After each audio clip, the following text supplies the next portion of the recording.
Smith nagsalita na, di papayagang manalo ang Farm Fresh. Babawian ng Choco Mucho ang pagkatalo nila last conference sa Farm Fresh. Import ng Farm Fresh, Trisha Tubo at Molina magsasama para talunin ang Choco Mucho. Para sa inaasam-asam na top rank o rank number 1, Choco Mucho mukhang mahihirapan ulit sa Farm Fresh sa sobrang lakas nito. Madayag at Tolentino sasamahan ang import nila para talunin ang Farm Fresh Foxes na sobrang lakas. Bigyan natin ng preview prediction ang magiging game nila na magaganap October 31, 2025 kung anong team posibleng manalo, saan sila malakas na posisyon. Kaya bago ang lahat guys, nakikiusap po ako. Huwag niyong kalimutan mag-like, comment, subscribe dito sa aking bagong channel, Philippines Volleyball TV. Maraming salamat sa suporta. Isang subscribe lang. Thank you. Kaabang-abang nga ang magiging laban ng Choco Mucho versus Farm Fresh Foxes October 31, 2025 na magaganap sa PhilAll Eco Oil Arena 4 p.m. na mapapanood sa One Sports Plus sa cable. Meron din po Pilipinas Live at Signal Apps.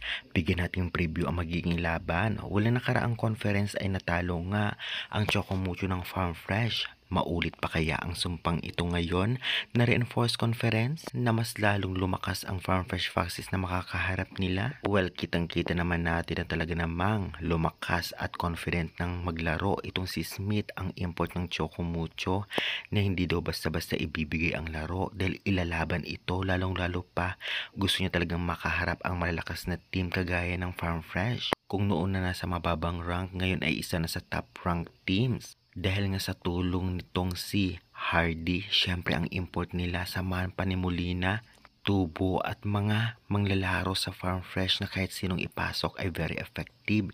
Kahit ang bench player nito ay sobrang lalim at malakas talaga. Number 1 talaga nagpalakas sa Farm Fresh ay ang kanilang import na unstoppable at isa sa mga tatlo sa pinaka best scorer na reinforcement ngayon sa PVL. Grabe, sobrang lakas talaga. And then, hindi lang siya bumubuhat, halos lahat gumagalaw at nagko-contribute sa Farm Fresh, kaya naman medyo mahihirapan ang Choco Mucho. Samantalang ang CMFT naman, sobrang laking tulong ang pagbabalik ni Kat Tolentino. Syempre, ang pag-boost ng confident ng kanilang import na si Smith na talaga naghahalimaw na. Samahan din ang pagbabalik ni Badayag at magandang depensa nitong si Tang Ponce. Okay rin ang laruan nitong si Molde at maganda rin ang middle blocker nila na very effective din. Kung walang laro si Wong ay talagang andyan si Andaya, nang pinasok ay talagang maganda rin nilaro. Kaya tiyak na maganda ang kalalabasan ng larong ito at marami talagang manunood. Kaya naman guys, kung prediction ang pag-uusapan, sa import mas lamang ang import ng Farm Fresh. Kung opensa ang pag-uusapan, sa local players naman tayo. Kaya makipagsabayan ng mga middle blocker ng Choco Mucho sa Farm Fresh, kaya posibleng halos tabla dito. Pagdating sa local players ng mga wing spikers, kung may Kat Tolentino, may Trisha Tubo. Kung may Molde, may Molina, kaya halos pareho din malakas sa opensa. Depensa, halos pareho din. Ngunit kung overall ang pag-uusapan, 55-45, posibleng manalo.